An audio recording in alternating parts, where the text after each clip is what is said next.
नमस्कार, मैं doctor Madhu Jain, SPC government college Ajmer, associate professor in economics. आज हम अनुकूलतम जनसंख्या सिद्धांत पर चर्चा करेंगे। जैसा कि हम जानते हैं कि अनुकूलतम जनसंख्या सिद्धांत अनुकूलतम विचार को जनसंख्या की वृद्धि अथवा कमी पर लागू करता है, जिससे हमें जानने में सहायता मिलती है कि किसी देश में एक समयावधि में जनाधिक्य यानी ओवर पॉपुलेशन है या जनाभाव अर्थात अंडर पॉपुलेशन है या जनसंख्या वांछित स्तर पॉपुलेशन एट डिज़ायरेबल लेवल पर बिल्कुल उचित है।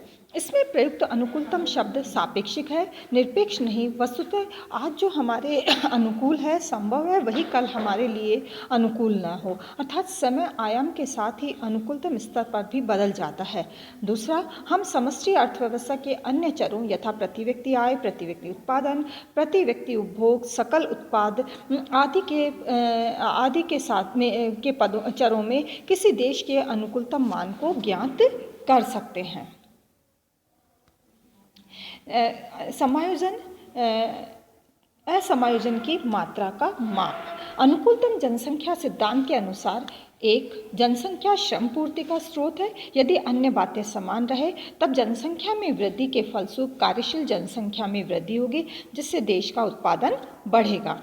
दूसरा, प्रति व्यक्ति उत्पादकता कार्यशील जनसंख्या अथवा कार्यशील श्रम तथा देश में उपलब्ध प्राकृतिक और भौतिक साधनों के अनुपात पर आधारित है। श्रम का संयोग उपलब्ध साधनों के साथ विभिन्न अनुपातों में किया जा सकता है, लेकिन एक अनुपात ऐसा होता है जो वांछित स्तर पर सर्वोत्तम और अनुकूलतम होता है। जनसंख्या के इस वांछनीय और अनुकूलतम स्तर को जानना सदैव संभव नहीं होता है। इस हेतु हमें जनसंख्या प्रक्षेपणों यानी कि पॉपुलेशन प्रोजेक्शन का सहारा लेना होता है। यह इस ज्ञात अनुकूलतम जनसंख्या के आधार पर हम किसी देश में प्राप्त जनाधिक्य अथवा जनाभाव के स्तर का ज्ञान एक सूत्र से निकाल सकते हैं। असंतुलन की कोटि का सूत्र निम्न प्रकार से है: m equal to a minus O divided by O. तो हम जानते हैं जहाँ पर m जो है वो असंतुलन की कोटि है, a जो है वास्तविक जनसंख्या है और o जो है वो ऑप्टिमम जनसंख्या को इंगित करता है। यदि m का मान 0 है तो जनसंख्या वांछनीय स्तर पर संतुलित हो जाएगी। यदि m का मान धनात्मक या ऋणात्मक है तो क्रमशः जनाधिक्य और जनाभाव की स्थिति रहेगी। नेक्स्ट है अनुकूलतम जनसंख्या की अवधारणा अल्पकाल में। अनुकूलतम जनसंख्या उस बिंदु पर उदित होगी जिस बिंदु पर वर्धमान प्रतिफल जो है वो लुप्त हो जाता है। इसी बिंदु पर दी हुई उत्पादन तकनीक, पूंजी स्टॉक, प्राकृतिक साधनों का अल्पकाल में, क्योंकि इस अवधि में हम इनमें पर्याप्त अथवा उपयुक्त वृद्धि नहीं कर सकते हैं, प्रति इकाई उत्पादन अधिकतम होगा। ऐसी दशा में हमारा उत्पादन फलन वो होगा P equal to function of L के बार एन बार टी बार। यहाँ पर जो है P प्रोडक्शन को बताता है, L के एन टी जो है क्रमशः श्रम, पूंजी स्टॉक, प्राकृतिक साधन और उत्पादन तकनीक के प्रतीक है, जहाँ पर K, N और T जो है वो स्थिर रहते हैं, जबकि L जो है वो परिवर्तित चर माना गया है।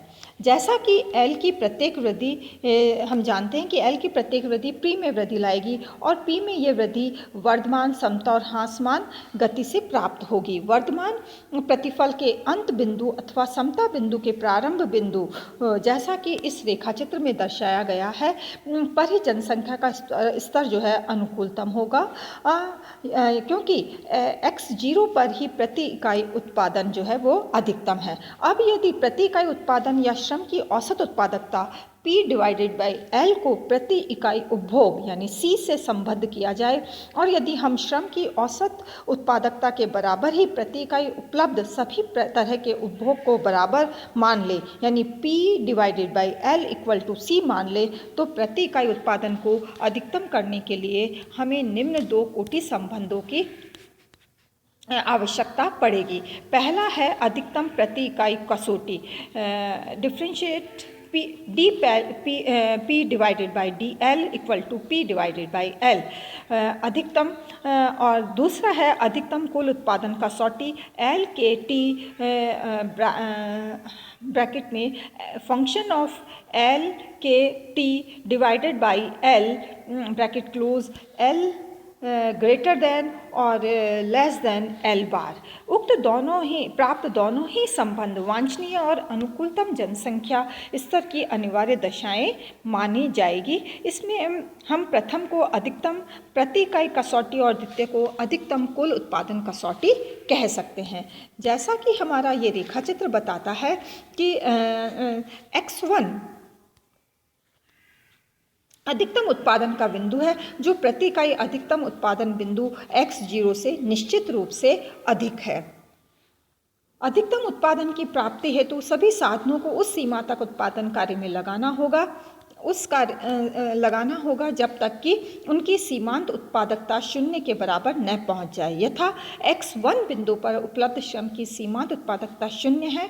इससे उत्पादन स्तर अधिकतम हो सकेगा जो अल्पकाल में अधिकतम कुल उत्पादन कसौटी के संदर्भ में हमें एक अनुकूलतम जनसंख्या स्तर की प्राप्ति कराएगा। पर अनुकूलतम जनसंख्या X1 के बाद जनाधिक्य और X1 के पहले जनाभाव की दशा प्राप्त होगी। अनुकूलतम जनसंख्या की अवधारणा दीर्घकाल में यदि हम अल्पकाल संबंधी मान्यता को छोड़ दें और समय की अवधि को आगे बढ़ाकर दीर्घकाल तक ले जाएं तो कुल पूंजी स्टॉक उत्पादन तकनीक के परिवर्तन कच्चे माल और शक्ति के नए स्रोतों की खोज के कारण उत्पादन फलन ऊपर की ओर शिफ्ट हो जाएगा, जैसा कि निम्न रेखा चित्र में दर्शाया गया है। यहाँ पर पूंजी stock K1, K2, K3, K4, प्राकृतिक साधन N1, N2, N3, N4 dash और उत्पादन तकनीक T1, T2, T3, T4 के संबंध को दर्शाया गया है। यहाँ पर हम देखते हैं कि जो हमारे विश्लेषण को प्रायोगिक बनाते हैं, इन विभिन्न वक्रों को यदि हम श्रम की औसत उत्पादकता P डिवाइडेड बाई L को स्पष्ट करने वाले बिंदुओं यथा A, B, C और D को प्राप्त करें तो हम पाएंगे कि अपने प्रायोगिक स्तर पर श्रम की औसत उत्पादकता बढ़ती जाती है, परंतु ये वृद्धि घटती हुई दर पर ही होगी। इस प्रकार से A, B, C और D बिंदुओं को मिलाने पर हमें एक सामान्य वक्र function of L, K, N, T की प्राप्ति होगी जो परिवर्तनीय अनुपातिकता के नियम को संतुष्ट करेगा, क्योंकि जो समेकित स्तर पर प्राथमिक अवस्था में सही है वही दूसरी अवस्था में भी सही है। अंतर केवल देखने मात्र का होगा। अतः कोई भी नियम हो, चाहे वह आर्थिक नियम हो या कोई अन्य वैधानिक नियम, का प्राथमिक गुण सार्वभौमिकता है, अर्थात नियम को प्रत्येक स्तर पर लागू होना ही चाहिए। इस प्रकार वक्र की एक स्थिति से दूसरी स्थिति में पहुंचने में कितना समय लगेगा, यह इस तथ्य पर निर्भर करता है कि किस गति से देश का पूंजी स्टॉक बढ़ रहा है और उत्पादन तकनीक में सुधार हो रहा है। नेक्स्ट है अनुकूलतम जनसंख्या विषयक विवाद। 1971 से अनुकूलतम जनसंख्या के आर्थिक पहलू पर कई बहसें हुई जिनमें निम्न विवाद सामने आए। पहला है आर्थिक पहलू के साथ ही अन्य पहलू यथा सामाजिक, नैतिक आदि भी है जिन्हें इस सिद्धांत में स्थान मिलना चाहिए। दूसरा है सिद्धांत में प्रति व्यक्ति उत्पादन अथवा प्रति व्यक्ति आय की चर्चा आज के संदर्भ में की गई अथवा कल के संदर्भ में ये स्पष्ट नहीं है। तीसरा है अनुकूलतम जनसंख्या के संदर्भ में प्रति व्यक्ति आय को ध्यान में रखते हुए वातावरण में व्याप्त पर्यावरण प्रदूषण, अपराध, पेयजल, आवास की समस्याओं आदि को भी ध्यान में रखना होगा। अतः उक्त समस्त विवादों का अनुकूलतम जनसंख्या के परिमाणात्मक विचारों के साथ ही जीवन के उच्चतम गुणों से संबंधित गुणात्मक विचारों पर भी प्रकाश पड़ता है।